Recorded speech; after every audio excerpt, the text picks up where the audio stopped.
Screaming is loud, it's disruptive, it's exhausting, but it's not meaningless. When a child screams, they're not just making noise, they're sending a message. They're saying, "I'm overwhelmed. I don't know how to say this. I need help, but I don't know how to ask." And if we only respond to the volume, we miss the meaning. So let's pause. Let's listen beneath the noise. Let's ask, why do children scream? Welcome to Seeds of Tomorrow. Imagine a 4-year-old at a crowded birthday party. Too many faces, too many sounds, too much stimulation. Suddenly they scream when someone takes their balloon. It's not about the balloon, it's about overload. What to do? Step away, lower the stimulation, say, "It's okay to feel overwhelmed. Let's take a quiet break together." This teaches the child that their feelings are valid and that calm is possible. Picture a 6-year-old trying to build a Lego tower. It keeps falling. They scream, throw a piece, and cry. They're not trying to be difficult. They're stuck. They don't have the words to say, "This is hard and I feel helpless." What to do? Sit beside them. Name the feeling. Looks like you're really frustrated. Offer support. Want help or want to try again on your own? This builds emotional vocabulary and gives them tools beyond yelling. A 5-year-old is told it's time to leave the park. They scream, cry, and refuse to move. It's not just about leaving, it's about losing control. What to do? Offer a choice within the boundary. "We do need to leave now. Would you like to walk or be carried? Or, do you want to say goodbye to the slide or the swing?" This gives the child a sense of agency, even within limits. A 3-year-old starts screaming while you're on the phone.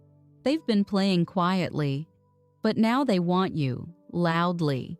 It's not manipulation, it's a signal. "I need to feel close to you." What to do? After the call, reconnect intentionally. Say, "I know you wanted my attention. I'm here now. Let's play together." And in the future, offer micro moments of connection before they ask. A wink, a touch, a whispered, "I see you." These small gestures prevent big explosions. Sometimes children scream not because of what's happening now, but because of everything that's built up before. A 7-year-old screams after a small disagreement. But really, they've had a long day. They held it in at school. They missed you. They're tired. What to do? Don't analyze right away. Just be present. Say, "You've been holding a lot. I'm here." Let it out. Later, when calm returns, gently ask, "Was something bothering you before that moment?" This teaches emotional release without shame. Screaming is not the enemy. It's a signal, a flare, a cry for help. And when we respond with curiosity instead of control, we teach our children that their emotions are safe, that their voice matters, that they don't need to scream to be heard.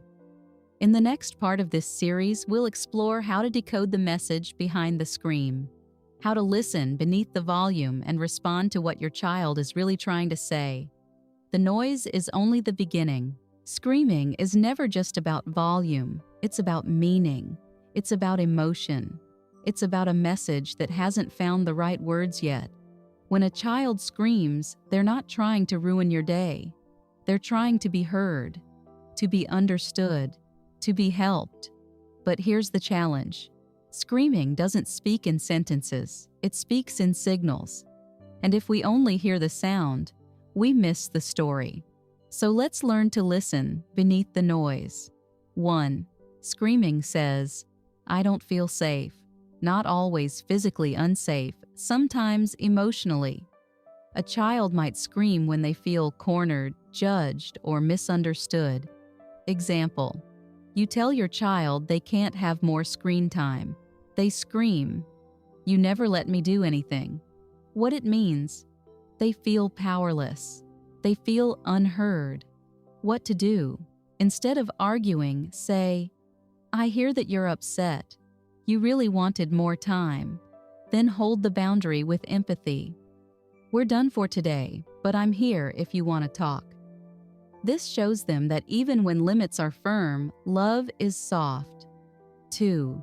Screaming says, "I don't know how to say this." Children often scream when they're flooded with emotion but lack the vocabulary to express it. Example: your child screams when their sibling takes a toy. They don't say, "I feel disrespected." They scream. What to do? Pause and name the feeling. Are you feeling angry because your toy was taken? Then offer a tool. Let's use words to tell your brother how you feel. This teaches emotional expression as a skill, not just a reaction. 3. Screaming says, "I need connection." Sometimes screaming is a protest against disconnection. It's a child's way of saying, "I miss you," even if the words come out as, "You never care." Example: you've been busy all day. Your child screams over something small, like the wrong color cup. What to do? Don't fix the cup. Fix the connection. Say, "Seems like you're having a hard time. Want to sit with me for a minute?" Or, "Let's take a break together. I've missed you." This shifts the focus from behavior to relationship. 4. Screaming says, "I'm testing if you'll still love me." Some children scream to see if love is conditional. They push, they provoke, they wonder, "Will you still choose me when I'm hard to handle?" Example: your child screams, "I hate you," during a meltdown. What to do? Don't take it personally. Don't retaliate. Instead, say, "I know you're upset. I still love you." Later, when calm returns, talk about respectful language. This teaches that love is not earned through behavior. It's offered through presence. 5. Screaming says, "I need help regulating." Children don't scream because they want to be loud. They scream because their nervous system is overwhelmed. They need co-regulation before self-regulation. Example: your child screams during homework. They're stuck. They feel stupid. They panic. What to do? Sit beside them. Breathe together. Say, "Let's take a break. I'm here. We'll figure this out together." This teaches that calm is contagious and that help is safe. Screaming is not defiance. It's communication. It's a child saying, "I'm struggling. I'm scared. I'm trying." And when we learn to decode the message, we stop reacting to the noise and start responding to the need. In the next, we'll explore how to stay calm in the storm, how to respond to screaming without yelling back, and how to build emotional safety even in the loudest moments. The message is becoming clearer. When your child screams, your nervous system screams back. Your heart races, your jaw tightens, your thoughts blur. It's natural. It's human, but it's not helpful. Because when we react from stress, we often meet fire with fire, and two dysregulated nervous systems don't create peace, they create chaos. So how do we stay calm in the storm? How do we respond to screaming without yelling back, shutting down, or giving in? Let's walk through it, step by step, with real-life examples. Pause before you speak. Always. Your child is screaming in the car. You feel the urge to shout, "Enough." Instead, take one breath. Place your hand on your chest. Say nothing for 3 seconds. This pause is not weakness, it's wisdom. It gives your brain time to shift from reaction to intention. Try saying, "I hear you. I'm going to take a breath before I answer." This models regulation. It teaches your child that calm is a choice. Lower your voice, not raise it. Your child is screaming at bedtime. They want more stories. They're melting down. Instead of matching their volume, lower yours. Speak slowly, softly, almost like a whisper. Try saying, "I know you're upset. I'm here. Let's breathe together." This creates contrast. It invites them into your calm. Instead of pulling you into their chaos, validate the feeling, not the behavior. Your child screams, "You're the worst parent ever." It hurts. But remember, they're not describing you. They're describing their overwhelm. Try saying, "That was a hurtful thing to say. I know you're upset. Let's talk when you're calm." This sets a boundary without shutting down connection. It teaches that emotions are welcome, but disrespect is not. Use physical presence, not just words. Sometimes words aren't enough. Your child is screaming on the floor. They're unreachable. Sit beside them. Don't lecture. Don't fix. Just be there. Try saying, "I'm here. You're safe. I'll stay close until you're ready." This presence is powerful. It says, "You don't have to go through this alone." And often, it's the silence that soothes. Offer a calming tool, not a command. Instead of, "Stop screaming," offer something they can do. Try, "Would you like to squeeze your pillow? Want to blow out an imaginary candle with me? Let's shake our arms like we're getting the stress out." These tools redirect energy without denying emotion. They give the child a way to move through the feeling instead of getting stuck in it. Bonus, regulate yourself first.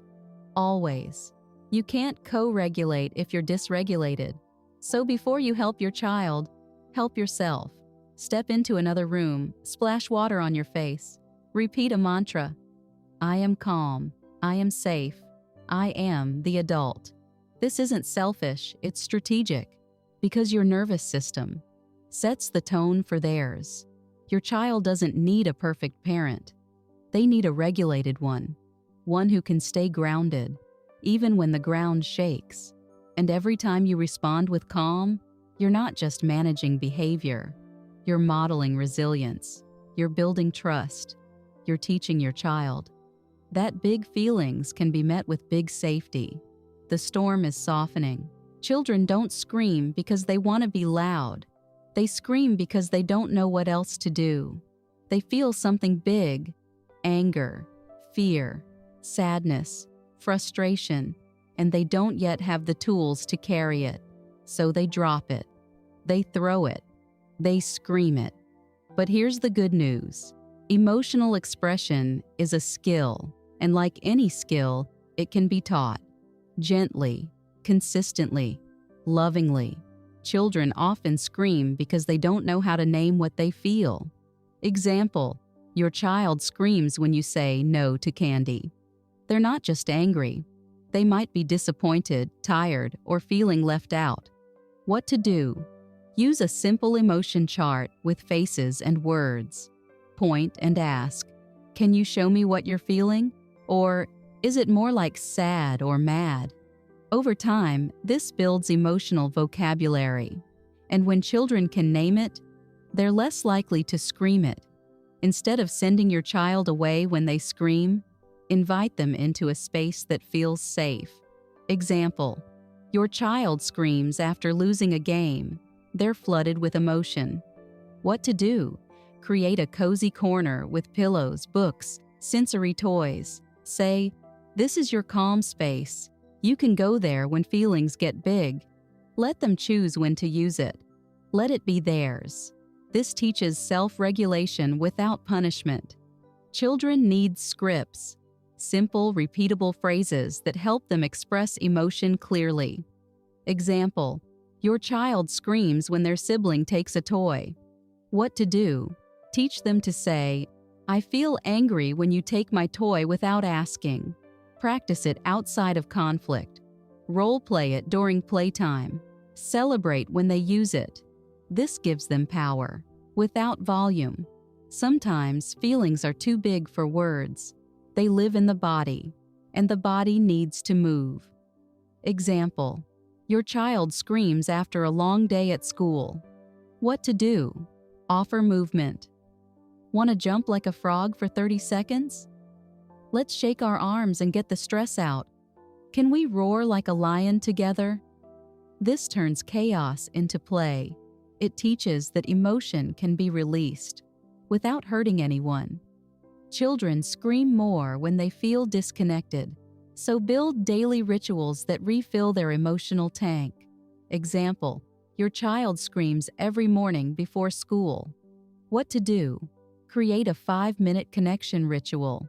A cuddle, a shared joke, a whispered affirmation. You are strong, you are loved, you've got this.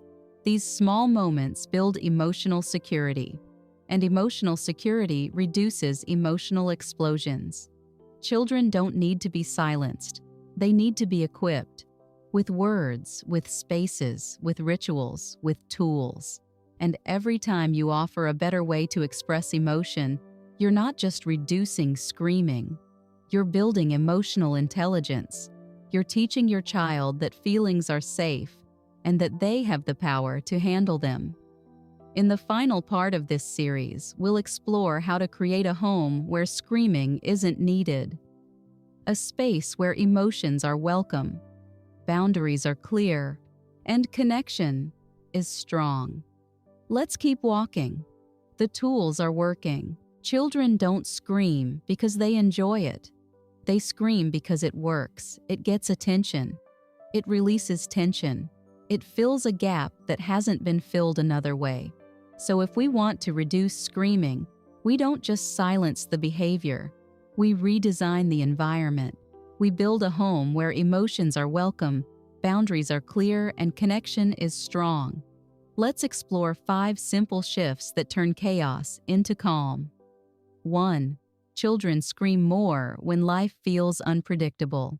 Transitions, surprises, sudden changes, they all trigger stress. What to do? Use visual schedules. Give countdowns before transitions. In 5 minutes, we'll leave the park. Offer simple routines they can rely on. Predictability reduces panic, and panic is often what fuels the scream. 2. Instead of waiting for the meltdown, check in early. What to do? Ask gentle questions throughout the day. How's your heart feeling? Anything bothering you today? Do you need a break or a hug? These small moments of emotional awareness prevent big explosions later. 3. Children need places where emotions are allowed, without judgment. What to do?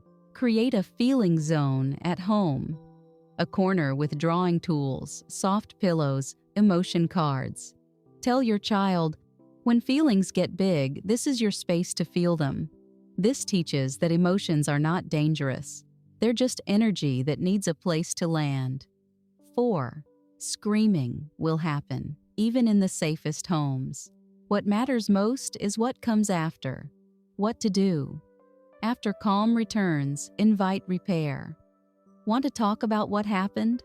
Would you like to draw how you felt? Let's think of a better way for next time. This turns conflict into connection. It teaches that mistakes are part of growth. 5. Children scream more when they feel unseen. So build rituals that say, I see you. What to do? Start the day with a whisper. You are strong. You are loved. End the day with a cuddle and a question. What was the best part of today? These moments don't take much time, but they build emotional safety, layer by layer. Final thought. A scream is not just a sound, it's a signal. And when we build a home that listens before the scream, we teach our children that they don't need to shout to be heard. We teach them that their feelings matter, that their voice matters, that they matter. So thank you for walking this journey, for choosing empathy over control, for planting seeds of emotional safety in the hearts of children who are still learning how to speak. If this series gave you clarity, comfort, or courage, I invite you to keep growing with seeds of tomorrow.